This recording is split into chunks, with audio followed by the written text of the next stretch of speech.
This is one of my Hoya Pubicalyx. This is a Royal Hawaiian Purple, and it has done a lot of growing, and I had neglected it during the growing season, and so it did a lot of growing up through my plant shelf and actually ended up kind of winding around and through my lamp that has a grow light bulb in it. And so I need to do some cutting so that I can save it. It's just like me to do this. The second I tried to film the cutting of this Hoya, instead, I just yanked this poor baby, my Hoya linearis, which is this long, beautiful thing, down off of the shelf and onto the floor, as you can see. You know, it wouldn't be me if I wasn't creating some kind of chaos in my home. Let's clean this up. Well, not too bad, all things considering. I still need some more scrubbing right there. That was from a piece of furniture that sat here for a lot of years. Back on topic, I wanted to show you this plant before I cut it. This is Hoya Pubicalyx Royal Hawaiian Purple. It is pretty bleached because it's really close to the light source here, and I want to get more of it under the lights because most of the growth is trailing but no leaves. Part of that is because this is Ohio and it's winter and it's still pretty chilly. 68 degrees right now, but it got down to 64 in here last night, and it only got as high as 70, and that's underneath grow lights. So you know, they're not shut down for winter or anything, but they're not actively like growing like crazy like they'll do in the summertime. This strand is so long, it just goes all the way, keeps on going down. It's like almost to the floor. And there's another one back here, and of course I've already shown you the one that goes up through. So what happened was, in the summertime, I just kind of let this guy go. This is the nursery pot it came in, you all. Please don't come for me in the comment section. It was summertime. I work in a vineyard, and my plants are completely neglected all through the growing season, which thankfully Hoyas love that. But what happened was it grew through the shelf, up, and then of course over to the lamp. So I need to do a bunch of stuff. I have like a little cobweb coming down here from the top of the lamp to somewhere, I don't know, down below. This is a philodendron silver sword that I started from a wet stick is what people call it. I need to dust, I just need to get these plants. Oh, and also I've got to give this a new pot because this one that it's in, you can see the dirt from the fall, actually is broken on the back side. So I need a new planter for that. This is in a cash po. This is the cash po for the plastic planter that's in there. And then I also need it to be something that's heavy enough that I can't, just accidentally keep knocking this plant down, because it is a fantastic grower, but why tempt the fates? I don't want to abuse my poor plants, and that was definitely plant abuse. Poor baby. So I'm gonna go ahead and make two cuts, I think. My first cut will be right above this leaf pair, so that thankfully no leaves came out all along this, so it will untangle very easily. And then I'm going to make a cut right below this leaf pair, since the leaves are basically above. This one is going back down through, but it comes up above the shelf. So that'll just pop right out of there. And then I thought I would show you what I'm going to do with those cuttings, what I'm going to do with this big long piece of stem that has no leaf pairs. Those will propagate. They take more time, but it will happen. So I'll show you how I'm going to do that. And then I'm going to up pot. because you know what? It's March, and as far as I'm concerned, March 1st is go time for the plants. I start, if I haven't been fertilizing, if the plant hasn't been really actively growing, that's when I start. And because the plants know, they can see that we have more sun, they can feel the temperatures warming up, even when you're in a house. So that's what I'm doing. We're going full speed ahead with this thing. I do want to suggest to have something to set cuttings on. If you're cutting a Hoya, especially, because most Hoyas, not all, but most do weep that kind of white milky sap, which can damage your furniture, or something like that. You don't want it dripping down on your carpet, creating more mess than you already have. So that's what these napkins are for. And I have my scissors for cutting. Here we go. Cut number 1.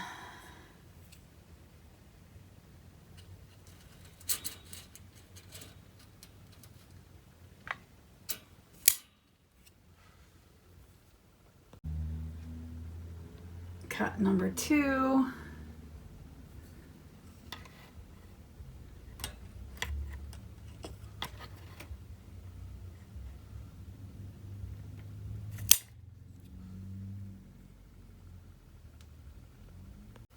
All right.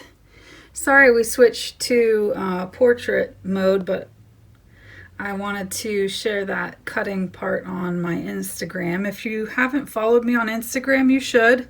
I'm really active over there, so you'll get to see a lot more of what I'm up to. So that's the sap, and here comes this little piece. So, oh my, sorry, I'm not keeping us in frame. Oh boy, this is going to be a terrible mess to try and do with one hand while I'm filming with the other. Here comes Hoya Matilde plus my Pubicalyx cutting. Oh, okay, she's on the floor now. Sorry, friends. Expert filming here.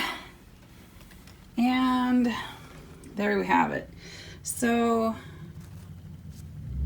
well, I'm not seeing a lot of white sappy substance, so that's good. So this cutting is 4 leaf pairs. I will do them probably individually, cut them into just 2 leaf cuttings and root them up. And then we have this guy up here. So once again, we're going to do this the one-handed way.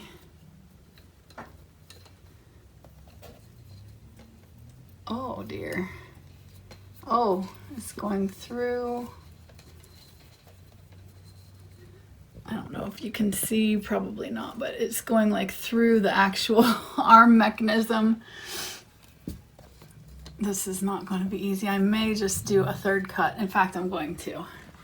Why wrestle with it on camera when I can just fire up the scissors, right? Here we go. Oh dear. Okay. There's that. And you can see that we have some really good roots, adventitious roots here. So it will not take this plant long, this stem long, to start shooting out some roots and new leaves. It'll happen probably pretty quickly. And I don't know where I dropped the other stem, but I'm going to look for it and we'll be right back. Found it. It was laying on top of Hoya lacanosa. We've got a little bloom coming. And as you can see from the peduncles, this sucker has bloomed and bloomed and bloomed and bloomed completely nonstop. But let me zoom back out. And here we have the other part of the stem. And again, lots of good roots on there that will give us a real fast start when I put this.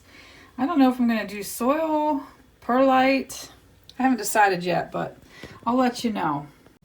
I wanted to show you the new setup for Hoya linearis here. I replaced this pot, so this is a brand new one, and it's sitting inside of this, I don't know what it's a bowl planter. It's meant to be a planter, but there's no drainage.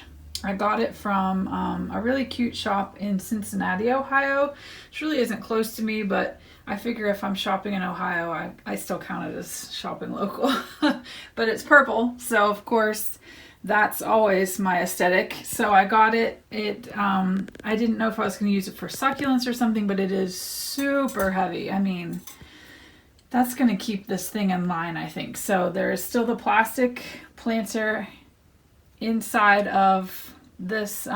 It's like a whitish terracotta or clay, and then inside of this. So we have a lot of weight holding this big lady up because she is big and beautiful, large and in charge.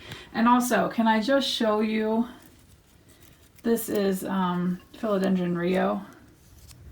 Got a half moon leaf. I mean, look at the stem. How pretty is that? Just found that while I was repotting over here. So I mean, it's not perfect, but I do love this planter, the purple planter, and it's so heavy, I think it'll make me feel safer. So yeah, there it is. To save myself time, I've decided to split this into 2 videos. So if you want to watch me repot this Hoya and to create a propagation box for the stem cuttings that I took and the leaf cuttings that I took, that'll be the next video. So I'm going to put that out this Sunday. This is Thursday, so just 3 days from now I'll put that video out, and that way I can get this, what I have, edited and produced real quickly and actually put a video up. So I hope this was helpful or entertaining or both, and please consider liking and subscribing, because any interactions that you give a video, like commenting or liking or subscribing, that helps the person that runs that channel. So that's really helpful to me. It's very, very much appreciated, and I hope that you all are doing well. I'll see you on Sunday with the next video. Bye-bye.